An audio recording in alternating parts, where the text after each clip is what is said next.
మోకాల నొప్పులకు ఎటువంటి సర్జరీ లేకుండా ఎపియాన్ పెయిన్ క్లినిక్ అందిస్తున్న అత్యాధునిక చికిత్స. నమస్తే, వెల్కమ్ టు అవర్ ఛానల్. నేను మీ అనుశాస్త్రి. మన శరీరంలో అతి ముఖ్యంగా వాడే అవయవాల్లో మోకాలు ఒకటి. ఈ రోజుల్లో మోకాల్ని సరిగ్గా వాడకపోవడం వల్ల కూడా మోకాలు నొప్పులు వస్తున్నాయని చెప్పుకొస్తున్నారు ప్రముఖ హోమియోపతి డాక్టర్ చేతన్ రాజ్ గారు. సో అలా కూడా వస్తాయా? మీరు కూడా డౌట్ పడుతున్నారా? ఇంకెందుకు ఆలస్యం, డాక్టర్ గారితో మాట్లాడదాం. నమస్తే సార్. నమస్తే మేడం. సార్, నిజంగానే మోకాలు వాడకపోవడం వల్ల కూడా జాయింట్ పెయిన్స్ ఇంక్రీజ్ అవుతాయా సార్? ఒక ఎగ్జాంపుల్ ఇస్తాను నేను. ఒక స్కూటర్ ఉంది మన ఇంట్లో, కొత్త స్కూటర్ ఉంది. ఓకే, అది మనం వాడుతున్నాం అనుకోండి. ఒక 1 మంత్ వాడినాం, మంచిగా నడుస్తుంది. 1 ఇయర్ వాడినాం, మంచిగా నడుస్తుంది.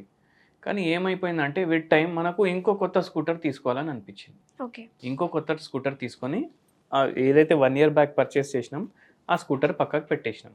ఇప్పుడు అది డైలీ తీయట్లేదు మనం. దానివల్ల ఏమవుతుంది? దాంట్లో ఉన్న పార్ట్స్ పాడవుతాయి, బ్యాటరీ పాడవుతుంది, అవునా కాదా?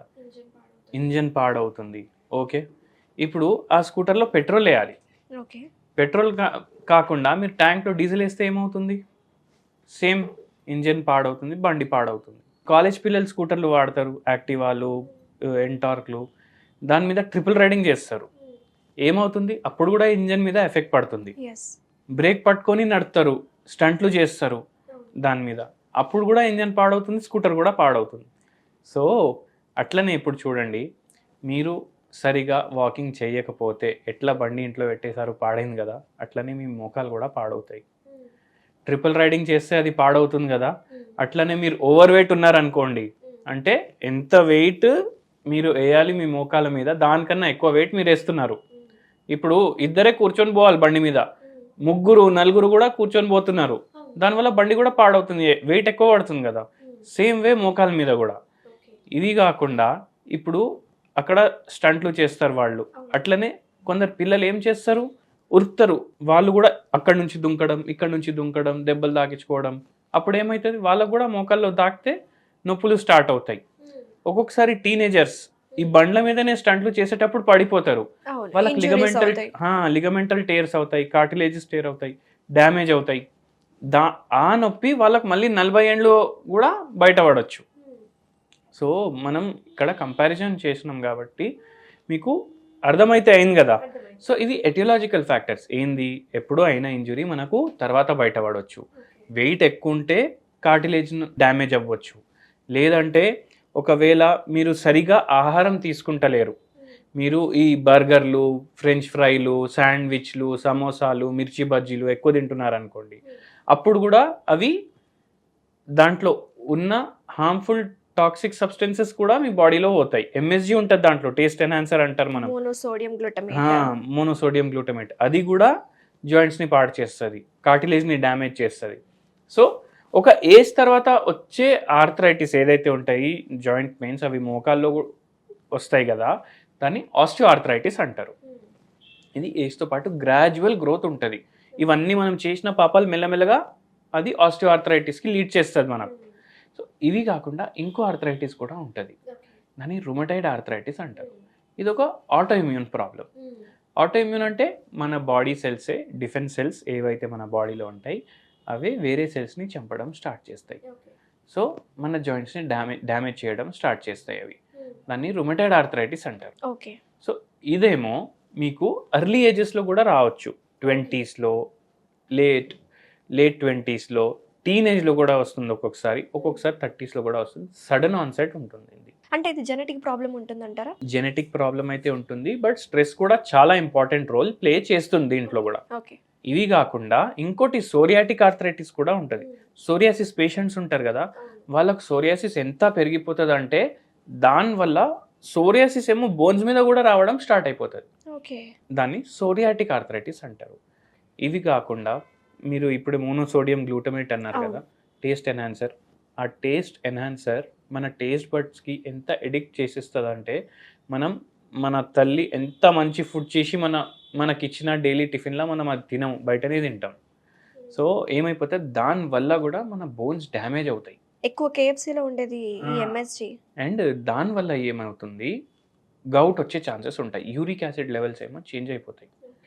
సో గౌట్ అంటారు దాన్ని, జనరలీ బిగ్ టోలో వస్తుంది అది. ఇవి ఏమో different type of arthritis. 100 types ఉన్నాయి ఆర్థరైటిస్లో. మనం ఓన్లీ 4 ఏవైతే ఫేమస్ ఉన్నాయో అవి డిస్కస్ చేసినాం. అంటే ఎక్కువ కామన్గా కామన్ ఇవి డిస్కస్ చేసినాం. సో ఎప్పుడైనా మీరు మంచి ఫుడ్స్ ప్రిఫర్ చేయండి, ఆర్గానిక్ వెజిటేబుల్స్ కానీ ఆర్గానిక్ ఫుడ్స్ ప్రిఫర్ చేయండి.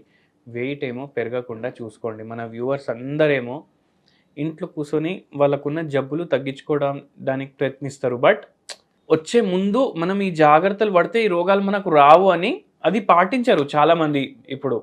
సో అది చేంజ్ అవ్వాలి. Prevention is better than cure అంటాం కదా మనం. సో దాని మీద కూడా అందరూ ఫోకస్ చేయాలి. ఇప్పుడు preventive care is very important. మనం అందరము వెయిట్ నార్మల్ మెయింటైన్ చేసుకుంటూ రెగ్యులర్ ఫిజికల్ యాక్టివిటీ చేసుకుంటే మనకు ఏ రోగం రాదు. ఓకే సో అట్లా జాయింట్ పెయిన్స్ కూడా రావు. సార్, జనరల్గా ఈ రోజుల్లో మీరు అన్నట్టు వెయిట్ మెయింటైన్ చేసుకోలేకపోతున్నాం. బయట ఫుడ్, ఇష్టమైన ఫుడ్ కనిపించిందంటే మనకు ఆటోమేటిక్గా క్రేవింగ్ స్టార్ట్ అయ్యి తినాలనిపించేస్తుంది. సో బయట ఉన్న ఫుడ్స్లో ఎక్కువగా ఈ ప్రిజర్వేటివ్స్ యాడ్ చేసి, కలరింగ్ ఏజెంట్స్ ఎక్కువ యాడ్ చేసి తీసుకుంటున్నారు. సో కలరింగ్ ఏజెంట్స్ యాడ్ చేసిన ఫుడ్స్కి చిన్నపిల్లలే కాదు మనం కూడా అట్రాక్ట్ అవుతున్నాం. ఒక్కొక్కసారి నేను కూడా అట్రాక్ట్ అవుతాం, ఒకసారి టేస్ట్ చూడాలనిపిస్తుంది. సో ఎంతవరకు హార్మ్ఫుల్ సార్ ఆ కలరింగ్ ఏజెంట్స్ తీసుకోవడం వల్ల? కలరింగ్ ఏజెంట్స్ మీరు సూపర్ మార్కెట్కి వెళ్తారు కదా, అవును అక్కడ కూడా ఆర్టిఫిషియల్ ఫుడ్ కలర్స్ అమ్ముతారు వాళ్ళు. అవును అవును ఇప్పుడు మనకు టమాటో కర్రీ బయట తీసుకుంటే రెడ్ ఉంటుంది, దాంట్లో కుంకుమ అయితే వేయడు కదా, దాంట్లో వాడు కలరే వేస్తాడు కదా, ఆర్టిఫిషియల్ ఫుడ్ కలరే వేస్తాడు. అండ్ మీరు సూపర్ మార్కెట్కి వెళ్తే చూడండి, ఆర్టిఫిషియల్ ఫుడ్ కలర్స్ వెనకాల ఉంటుంది. అవి డెఫినెట్లీ ఏదో సింథటిక్ కార్బన్ కంపౌండ్స్ ఉంటాయి దాంట్లో. ఓకే ఇవి ఏం చేస్తాయంటే ఇవి equivalent to cancer causing agents. ఇవి డైలీ మీరు ఫుడ్ తింటున్నారనుకోండి, మీకు ఏదో రోజు క్యాన్సర్ వచ్చే ఛాన్సులు పెరిగిపోతాయి, చాలా పెరిగిపోతాయి. ఇప్పుడు నేను నార్మల్ ఇంటి ఫుడ్ తింటున్నా, ఇంకో మనిషి XYZ డైలీ ఫుడ్ కలర్ తింటున్నాడు ఫుడ్ బయట అంటే definitely there will be lot of health impact. Long రన్లో క్యాన్సర్ కూడా వచ్చే ఛాన్సెస్ ఉంటాయి వాళ్ళకి ఇప్పుడు తెలియదు, ఇప్పుడు తెలియదు, కొన్ని ఇయర్స్ తర్వాత బయటపడుతుంది. అండ్ ఇవి ఆర్టిఫిషియల్ ఫుడ్ కలర్లు అయితే బ్యాన్ చేసేయాలి మొత్తానికి. అది దేంతో ప్రిపేర్ చేస్తారు మనకు తెలియదు కదా, ఎందుకు అవి వాడాలి? చిన్న హోటల్ నుంచి, స్ట్రీట్ మీద ఉన్న ఢాబా నుంచి 5 స్టార్ 7 స్టార్ హోటల్స్ వరకు ఆర్టిఫిషియల్ ఫుడ్ కలర్స్ వాడతారు. అవే కాదు, మనకు ఎసెన్సెస్ ఉంటాయి. ఇప్పుడు బిర్యానీ చేస్తే దాంట్లో ఎసెన్స్ వేస్తారు, ఐస్ క్రీమ్ చేస్తే దాంట్లో ఎసెన్స్ వేస్తారు, కర్రీస్ చేస్తే దాంట్లో ఎసెన్స్ వేస్తారు. ఇవన్నీ సింథటికే. ఓకే సో ఈ ఎసెన్సెస్ కూడా వాడొద్దు. న్యాచురల్ మనం ఎప్పుడైతే తింటామో మన టేస్ట్ బడ్స్ ఎక్కడ ఉంటాయి? టంగ్ మీద ఉంటాయి. సో టంగ్కి న్యాచురల్ టేస్ట్ అలవాటు ఉండాలి ఎప్పుడు. అండ్ మనం తినే ముందు ఫుడ్ని స్మెల్ చేస్తాం. సో ఆ స్మెల్ కూడా న్యాచురల్ ఉంటేనే మనకు అది అలవాటు ఉండి అది మనకు నచ్చుతుంది ఫుడ్. ఫస్ట్ ఫుడ్ ఏమో ఏది తిన్నా మన ముక్కుకి నచ్చితేనే మన నోరుకి నచ్చుతుంది అది. So taste enhancers and artificial flavouring substances ఎక్కడైతే ఉంటాయి అవి అవాయిడ్ చేయండి. ఎందుకంటే మీ మైండ్కి ఒకసారి ఆ ఆర్టిఫిషియల్ ఫ్లేవరింగ్ కానీ ఆర్టిఫిషియల్ స్మెల్ కానీ అలవాటు అవుతే మీకు ఈ ఫుడ్లు నచ్చవు. ఇంకోటి దీన్ని మనం దేంతో కంపేర్ చేయవచ్చు అంటే, చిన్న పిల్లలకి బ్రెస్ట్ ఫీడింగ్ చేస్తారు వాళ్ళ మదర్స్. ఒక్కొక్కసారి ఏమవుతుంది, ఆ మిల్క్ సరిపోతే వాళ్ళు పౌడర్ మిల్క్ తీసుకొస్తారు. దాని టేస్ట్ బాగుంటుంది, దాంట్లో షుగర్స్ యాడెడ్ ఉంటాయి. ఆ పిల్లోనికి ఆ అలవాటు అయితే మదర్స్ మిల్క్ తీసుకోడు. But mothers milk is more healthy, more immunity transmit చేస్తుంది, ఎక్వైర్డ్ ఇమ్యూనిటీ వస్తుంది ఆ మిల్క్ తోటి. కానీ పిల్లోడు అది తాగడు, ఎందుకంటే దాంట్లో టేస్ట్ లేడు. అంటే జస్ట్ మంత్స్ బేబీకే టేస్ట్ గురించి ఎంత ఇంపార్టెన్స్ ఉంది అంటే మన పెద్దవాళ్ళు ఏంది. అందుకే మనం ఇవన్నిటితోటి చాలా దూరంగా ఉండాలి. సో హోమియోపతిలో కూడా ఈ హాలిస్టిక్ మెడికేషన్స్ అనేవి అందుబాటులో ఉన్నాయి కదా సార్.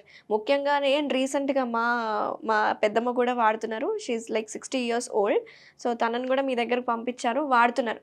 సో నాకు తెలిసిన వాళ్ళే, నా క్లోజ్ రిలేటివ్సే వాడుతున్నారు అంటే చూసే వ్యూవర్స్ వాళ్ళు కూడా నమ్మచ్చు, నేనే లైవ్లో చూశాను కాబట్టి. సో వాళ్ళకి ఒకసారి ఎక్స్ప్లెయిన్ చేద్దాం సార్, మోకాలు నొప్పులకి ఎలాంటి ట్రీట్మెంట్స్ ఉన్నాయో. ఇప్పుడు మీ ఆంటీనే వచ్చారు మా క్లినిక్కి and she also feeling very better.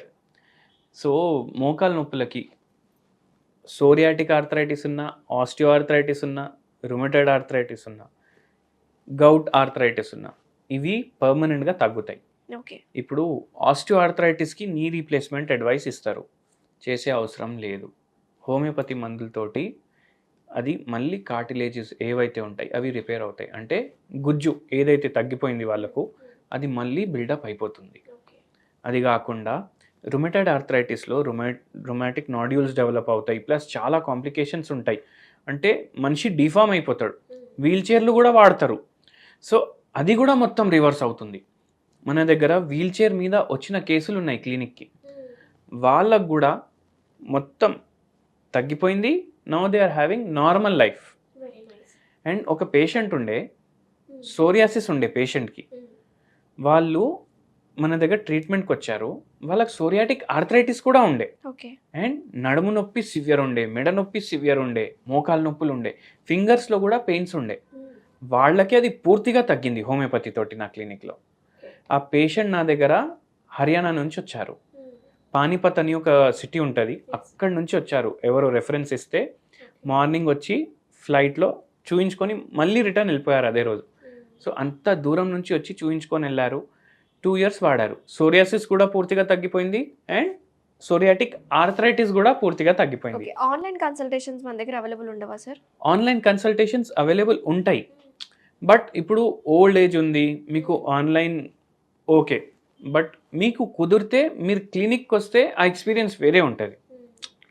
So better మీరు ఆన్లైన్ అంటే ఆన్లైన్ తీసుకోండి.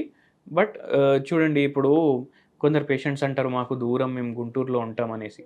కానీ నా దగ్గర కాన్పూర్ నుంచి వస్తారు, హర్యానా నుంచి వస్తారు, గుజరాత్ నుంచి వస్తారు, ఒడిషా నుంచి వస్తారు, తమిళనాడు నుంచి వస్తారు. ఆల్మోస్ట్ అన్ని స్టేట్స్ నుంచి నా దగ్గర పేషెంట్స్ వస్తారు. సో ఒక్కసారి మీరు వచ్చి చూయించుకొని పోతే దాని తర్వాత వీ కెన్ కంటిన్యూ ఆన్లైన్. మనకి ప్రతిసారి మీరు కొన్ని రెమెడీస్ చెప్తూ ఉంటారు కదా సార్. సో పెయిన్ ఉన్నప్పుడు ఇన్స్టెంట్గా ఆయిల్స్ అప్లై చేసుకోవాలి అని లాస్ట్ వీడియోలో చెప్పారు. మరి ఈ వీడియోలో ఎలాంటి హోమ్ రెమెడీ చెప్పబోతున్నారు ఈ జాయింట్ పెయిన్స్కి? పారిజాత ఆకులు ఉంటాయి కదా, అవి మీరు బాయిల్ చేసి కషాయం లాగా చేసుకోండి, ఓకే. అండ్ దీంట్లో 5 drops రూటా అనేసి ఒక మెడిసిన్ ఉంటుంది, ఓకే. అది 10 potency యాడ్ చేయండి. అండ్ ఇది డైలీ నైట్ టైం లేదంటే మార్నింగ్ టైం ఒకసారి కన్జ్యూమ్ చేయండి. ఓకే. మీకు నిద్రపోయేటప్పుడు జాయింట్ పెయిన్స్ ఎక్కువ ఉన్నాయి, నిద్రలో ఎక్కువ వస్తున్నాయి అంటే అప్పుడు వాడండి.